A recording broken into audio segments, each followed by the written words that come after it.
Student कैसे हैं?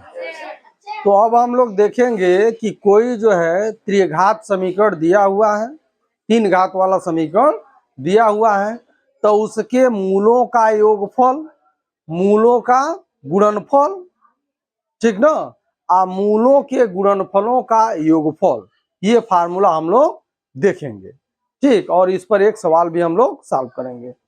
तो मान लेते हैं एक द्विघात समीकरण, त्रिघात समीकरण a x cube plus b x square plus c x plus d equal to 0 दिया है। तो इसमें तीन घात है, तो मूल कितने होंगे? तीन ही होंगे। मूल कितने होंगे? तीन होंगे। तो मान लिया यह मूल जो है अल्फा बीटा और गामा है।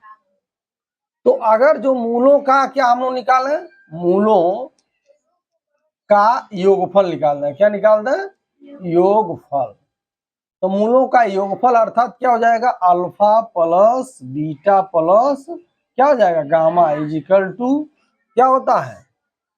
होता है माइनस बी बाई ए होता है। क्या होता है? माइनस बी बाई, अर्थात यह हो गया माइनस बी। तो माइनस बी देखिए कहाँ है?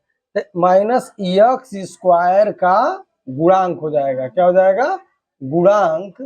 अब बटे क्या हो जाएगा? ये क्या है? एक्स क्यू का गुणांक, ये हो जाएगा, ठीक। अब जो है हम लोग क्या करते हैं, मूलों का गुणनफल निकालते हैं। मूलों का गुणनफल, तो मूलों का गुणनफल बराबर क्या होता है? यह होता है alpha into beta into gamma, ये होता है, ये होता है। तो इसमें हम लोग क्या करेंगे, अब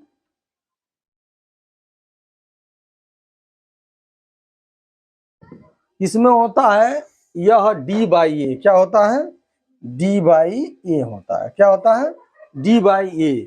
तो इसमें क्या हो जाएगा? इस प्रकार लिखा जाए तो डी क्या है? अचर पद है। क्या है?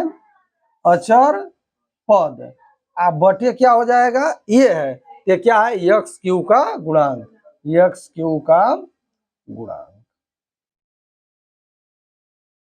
अब इसके बाद अब हम लोगों ने पहला निकाल लिया, दूसरा निकाल लिया, अब जो है तीसरा इसमें निकालेंगे क्या? मूलों के गुणनफलों का योगफल। क्या निकालेंगे? मूलों के गुणनफलों का योगफल, योगफल ये निकालेंगे। तो अब हम लोगों के पास दिया है, ये मूल दिया अल्फा बीटा गामा। तो क्या करते हैं, पहले ऐसे दिया alpha, alpha plus beta plus gamma, तो पहले क्या करते हैं? इसका गुणा इसमें करते हैं। तो क्या हो जाएगा? Alpha beta. क्या हो जाएगा? Alpha beta. फिर प्लस लगाते हैं, फिर इसका गुणा इसमें करते हैं, तो क्या हो जाएगा? बीटा गामा हो जाएगा।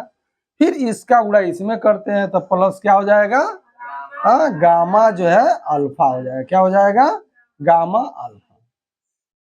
तो अब इसका फार्मूला क्या होता है?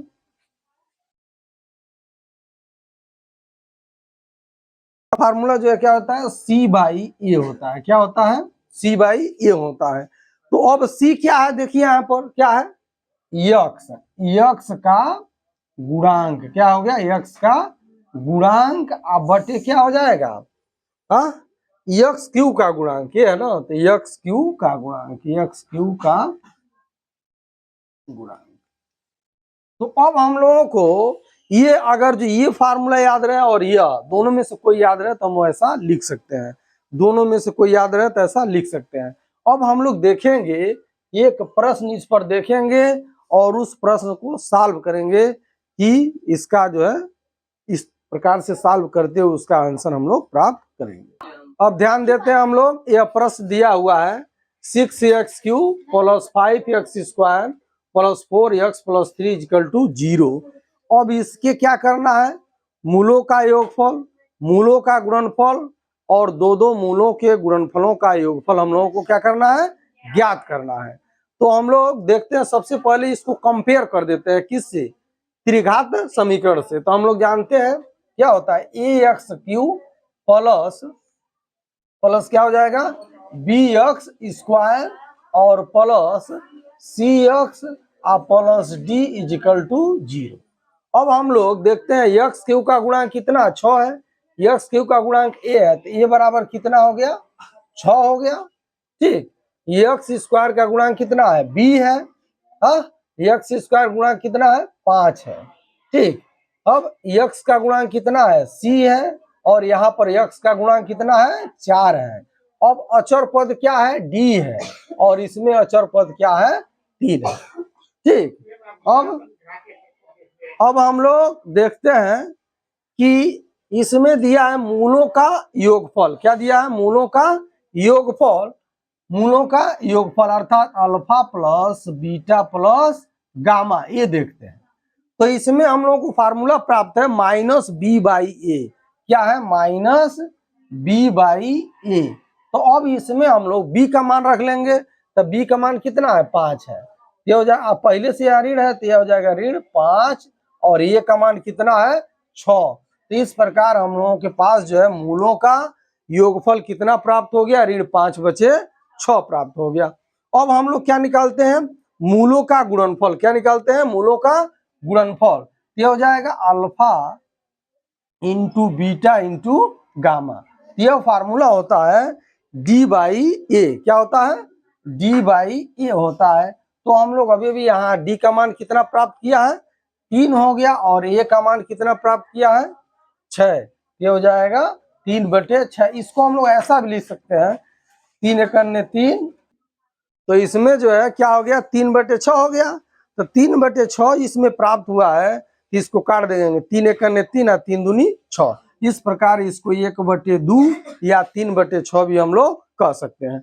अब उसके बाद तीसरा पॉइंट है मूलों के गुणनफलों का योगफल, अर्थात क्या हो जाएगा अल्फा बीटा। क्या हो जाएगा अल्फा बीटा प्लस बीटा क्या हो जाएगा बीटा क्या हो जाएगा गामा, अब प्लस क्या हो जाएगा हाँ gamma alpha plus gamma alpha. और यह किसके बराबर होता है, यह जो है किसके बराबर होता है सी बाई ए के। क्या होता है सी बाई ए के होता है। तो यहाँ पर सी का मान कितना है, सी का मान कितना है 4 है, और ए का मान कितना है 6 है। तो यह भी कट जाएगा 2 दूनी 4 2 तिहाई 6, ये हो जाएगा 2/3 या 4/6। इस प्रकार हम लोग देखते हैं ये जो मान प्राप्त किए, तो यह सूत्र से हम लोग चले, ऐसा इसका प्रयोग कर लिए। और यह भी बात वही कह रहा है, क्या कह रहा है एक्स स्क्वायर ऋण एक्स स्क्वायर का गुणांक। तो यहाँ पर देखिए एक्स स्क्वायर का गुणांक कितना है 5 है, तो क्या हो गया ऋण 5 हो गया। हाँ, अब बटे एक्स क्यू का गुणांक, तो एक्स क्यू का गुणांक कितना यही है, तो यह कितना है 6 है। तो इस प्रकार या तो यह याद होना चाहिए सूत्र के लिए यह, या यह, और नहीं तो क्या होना चाहिए यह याद होना चाहिए यह।